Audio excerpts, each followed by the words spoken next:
유다 배우신 여러분 반갑습니다. 최근 관세 인상에 대한 우려 때문에 미국 주식 시장의 변동성이 커졌습니다. 투자자들이 불안감에 자금을 회수하면서 탄탄한 기업들까지도 함께 매도되며 시장 전반이 흔들리고 있습니다. 하지만 하락장은 오히려 좋은 매수 기회가 될 수도 있습니다. 그래서 오늘 영상에서는 관세 영향을 거의 받지 않거나 아주 적게 받는 기업들 중에서 매수하기 좋은 기회라 제가 구입한 5개의 종목을 소개해 드리겠습니다. 장기 투자자라면 하락장에서 동요하기보다 포트폴리오를 다듬을 기회로 활용해야겠죠? 그럼 바로 시작하겠습니다.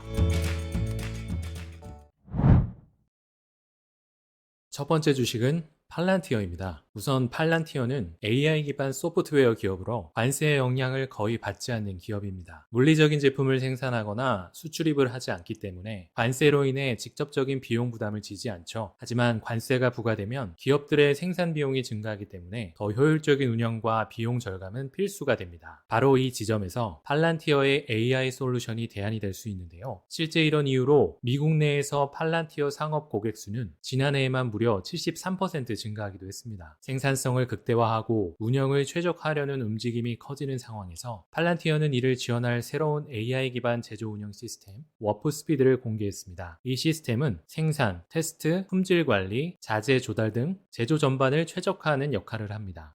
예를 들어 에피루스는 전자대응 시스템 레오디나스의 생산 확대를 위해 워프스피드를 활용하고 있으며 공급망과 제조 공정을 자동화해 생산 속도를 높이고 있습니다. 또한 레드캣은 방위산업용 드론의 생산 효율을 극대화하기 위해 워프스피드를 도입했습니다. 이를 통해 제조, 공급망, 물류를 빠르고 정밀하게 조정하며 늘어나는 글로벌 수요에 맞춰 생산량을 확대하고 있습니다. 안드릴의 경우 워프스피드를 통해 제조 프로세서의 효율성이 무려 200배나 증가하는 놀라운 성과를 보여주고 있습니다. 그런데 이런 실적 가운데서도 팔란티어의 주가는 지난 한 달 동안 급락하여 83달러 선입니다. 최고점에서 무려 30% 이상 하락했죠. 물론 아직 PER이 높고 단기적으로 급등한 종목이긴 하지만 이번 조정은 오히려 좋은 매수 기회라고 생각합니다. 팔란티어는 방대한 데이터를 분석하고 시각화하는 독보적인 기술력을 갖춘 기업으로 단순한 AI 소프트웨어 회사를 넘어 정부 및 국방 분야에서 강력한 입지를 구축한 기업입니다.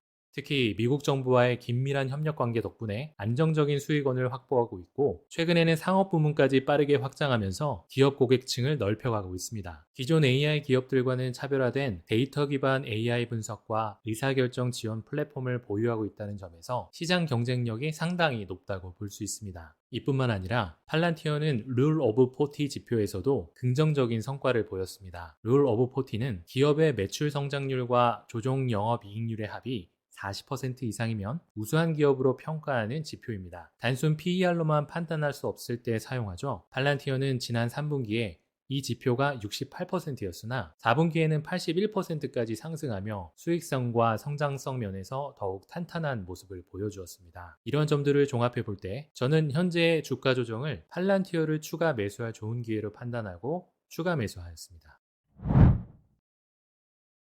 두 번째 주식은 바로 메타입니다. 메타는 사실 자주 큰 하락을 겪는 기업이 아닌데요. 최근에 주가가 최고점에서 20% 이상 하락했습니다. 덕분에 현재 메타의 PEG 비율은 1.17에 불과한 상태로 심지어 같은 섹터 평균인 1.3보다도 낮습니다. 제가 왜 이 밸류에이션이 정말 매력적이라고 생각하는지 설명해 드리겠습니다. 메타가 판매하는 제품 중 관세 영향을 크게 받는 품목은 많지 않습니다. 물론 메타버스 헤드셋과 같은 하드웨어가 일부 영향을 받을 수는 있겠죠. 하지만 그 영향은 제한적일 가능성이 큽니다. 왜냐하면 메타의 메타버스 사업 자체가 이미 천문학적인 손실을 기록하고 있기 때문입니다. 실제로 2019년 이후 메타버스 사업 부서인 리얼리티 랩스에서 발생한 누적 손실은 약 700억 달러, 하나로 약 100조 원에 달하는 엄청난 금액입니다. 그러니까 이제 와서 관세가 갑자기 큰 문제라고 걱정하는 건 전체 그림에서 보면 지나치게 사소한 부분에 집중하는 것과 같습니다.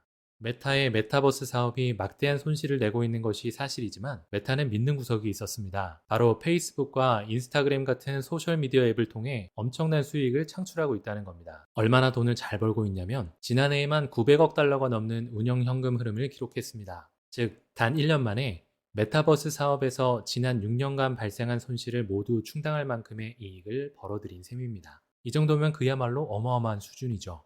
그리고 다시 말하지만 이처럼 막대한 수익을 창출하는 소셜미디어 앱들은 관세의 직접적인 영향을 거의 받지 않습니다. 물론 경제 전반이 침체하면 광고 단가가 하락하는 등 간접적인 영향은 있을 수 있습니다. 하지만 이는 메타뿐만 아니라 전 세계 모든 기업들이 공통적으로 직면하는 문제죠. 그렇다고 해서 관세 자체가 메타의 소셜미디어 트래픽에 직접적인 타격을 줄 거라고 보긴 어렵습니다.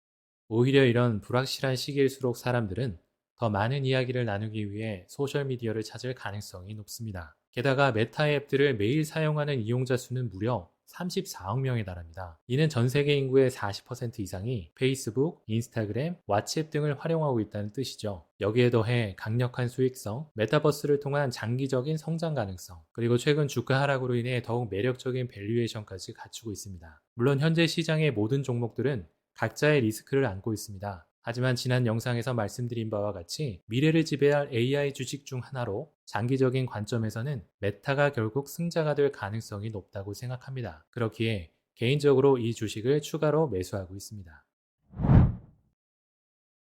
세 번째 주식은 바로 구글입니다. 구글은 아마 예상하셨을 겁니다. 저 역시 개인적으로 가장 좋아하는 종목 중 하나인데요. 최근 주가가 20% 이상 하락하면서 현재 구글의 주가는 매우 매력적인 할인 가격에 도달했다고 생각합니다. 심지어 구글의 PEG 비율은 업계 평균보다도 낮은 수준으로 밸류에이션 측면에서도 상당히 저렴해 보입니다. 저는 구글을 관세에 면역력 있는 주식이라고 생각하는데요. 일반적으로 관세는 실물 상품, 즉 물리적인 상품에 적용됩니다. 그런데 구글은 거의 모든 사업을 인터넷을 기반으로 운영하고 있습니다. 예를 들어 인터넷 검색 분야에서는 구글 검색, 인터넷 브라우저 시장에서는 크롬이 있고요. 모바일 OS에서는 안드로이드, 내비게이션에서는 구글 맵, 이메일은 지메일, AI 분야에서는 제미나이와 딥마인드, 클라우드 서비스도 있고 또 동영상 스트리밍에서는 유튜브까지 있습니다. 자율주행은 웨이모가 있고요. 정말 끝이 없죠.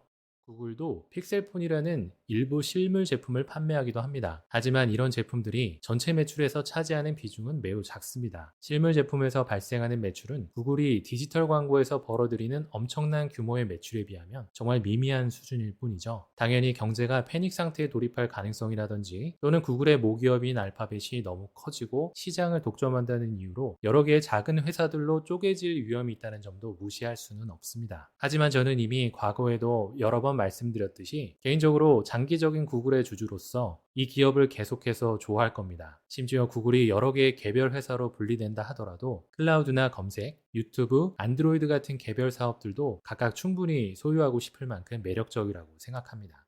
그래서 저는 현재 구글이라는 전체 사업을 매수하는 겁니다. 왜냐하면 구글이 향후 어떤 상황을 겪게 되든지 구글을 이루고 있는 각각의 사업 부문들이 모두 매우 가치 있고 현재 가격에서는 너무나 매력적이기 때문이죠. 잘 아시다시피 구글은 매년 매출과 순이익이 각각 수천억 달러 이상인 엄청난 기업이지만 여전히 두 자릿수의 성장률을 계속 유지하고 있습니다. 정말 믿기 힘든 성장 속도죠. 그래서 장기적으로 볼 때 저는 구글이 시장에서 볼 수 있는 최고의 승자 중에 하나가 될 거라고 확신합니다.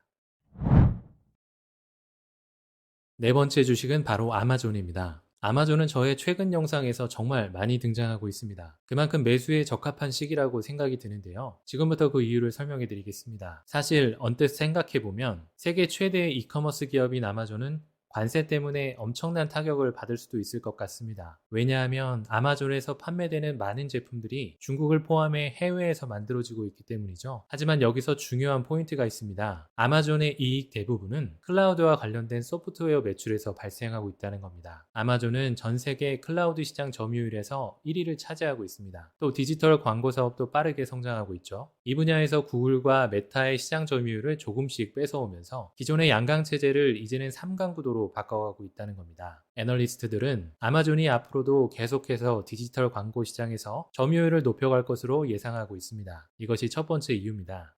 두 번째 이유는 비록 아마존이 온라인 소매에 많이 노출되어 있다고 해도 관세가 실제로 가장 크게 타격을 줄 가능성이 높은 건 오히려 고급 소매 업체들이라는 점입니다. 왜냐하면 소비자들이 관세로 인해 물가가 상승하면 자연스럽게 저렴한 대체품을 찾게 되거든요. 이건 마치 높은 인플레이션 상황에서 나타나는 현상과 비슷하죠. 아마존의 가장 큰 장점은 바로 쇼핑 플랫폼이라는 점입니다. 아마존에는 수천 개의 판매자들이 서로 경쟁하며 가격을 낮추고 있고 심지어 아마존 자체도 종종 직접 가격을 낮춰가며 오프라인 매장들까지 압박하고 경쟁하고 있습니다. 아마존은 워낙 큰 기업이라 이 과정에서 수익의 일부를 희생하면서까지 가격을 낮추는 전략을 전략을 펼칠 여력이 있는 거죠. 사람들은 실제 매장에 가서 제품을 살 때 바로 휴대폰으로 그 제품을 아마존에서 검색해 봅니다. 그러면 같은 제품 혹은 비슷한 제품을 더 저렴한 가격으로 찾을 수 있죠. 이런 식으로 경기가 어려워지면서 자연스럽게 더 많은 사람들이 아마존을 방문하게 되고 저렴한 가격을 찾게 됩니다.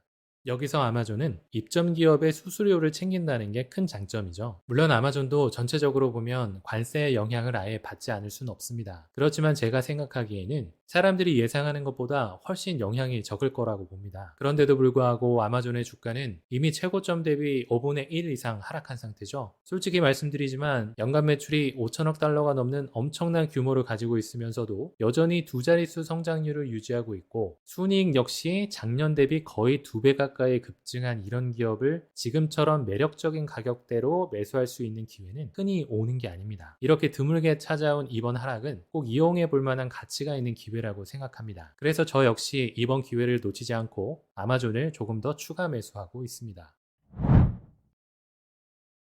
끝으로 다섯 번째 주식은 바로 C3AI입니다. 저희 채널에서 C3AI를 소개해드리는 건 이번이 처음이네요. 저는 이 회사를 팔란티어의 동생 같은 종목이라고 생각하지만 팔란티어보다 변동성이 크고 리스크가 높은 종목으로 보고 있습니다. C3AI 역시 팔란티어와 비슷하게 AI 소프트웨어를 사용해서 기업들이 훨씬 효율적으로 운영될 수 있도록 도와주는 데 특화된 회사입니다. 다시 한번 강조하지만 이런 AI 소프트웨어 사업은 관세로부터 받는 영향이 매우 적고 오히려 관세가 문제가 되는 시기일수록 기업들이 비용 절감을 위해 더더욱 중요하게 찾게 되는 사업입니다. 이런 점에서 C3AI는 굉장히 좋은 성과를 내고 있는데요. 실제로 마이크로소프트, 구글, 아마존 같은 초대형 기업들과 파트너십을 맺으면서 기업들에게 AI 서비스를 제공하고 있습니다. 그 덕분에 지난 분기 파트너 네트워크를 통해 전년 대비 무려 74%나 성장했고 특히 마이크로소프트와 맺은 새로운 파트너십 덕분에 직전 분기 대비로도 46%라는 엄청난 성장을 기록했습니다. 하지만 이렇게 괄목할 만한 성과에도 불구하고 C3AI는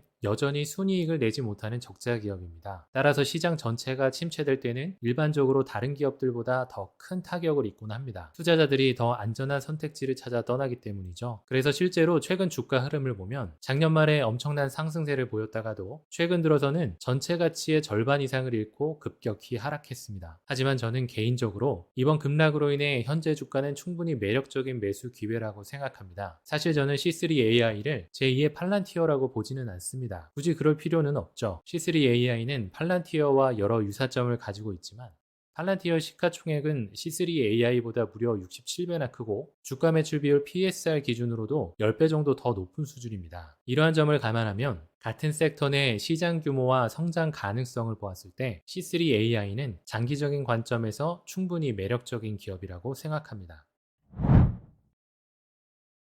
지금까지 조정을 기회로 삼을 수 있는 5가지 종목을 살펴보았습니다. 지금 당장 주가가 오르지 않는다고 해서 너무 걱정하지 마시고 기업의 본질적인 가치와 성장 가능성에 집중하며 신중한 투자 전략을 세워보시길 바랍니다. 결국 투자는 시간과 돈을 바꾸는 과정이라는 점 잊지 마세요. 영상이 도움이 되셨다면 구독과 좋아요 부탁드립니다. 그럼 다음 영상에서 또 뵙겠습니다. 안녕히 계세요.